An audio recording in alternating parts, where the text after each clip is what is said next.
This is Sophie Heller, and this is an ACT reading question. The question asks us, how can Ethan Frome be best described? So we're going to have to make an inference here because we don't see that many descriptions of him besides his grizzled look and the fact that he looks very old but is only in his 50s.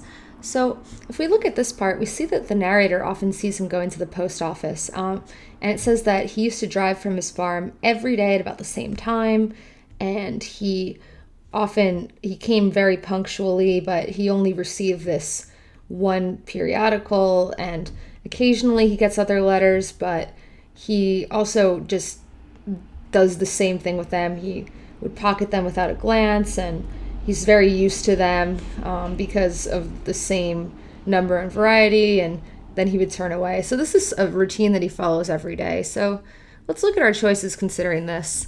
Choice 1, erratic. So this is hardly erratic behavior. This is an example of him carrying out the same routine almost every day. So definitely not erratic.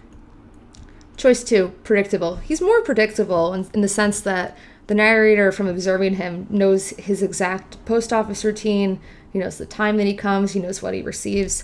It's probably going to be predictable, so let's leave this one. Choice 3, limited in neutral and moral reach.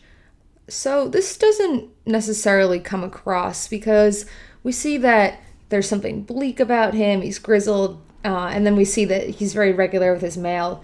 But we don't know anything about him. We know that he, for some reason, has stayed in the town of Starkfield, but we can't say that his moral reach is affected. And choice 4 is a little bit more outlandish, drug addicted. We don't have anything from this passage to show that Ethan Frome is drug addicted. So that's very out there.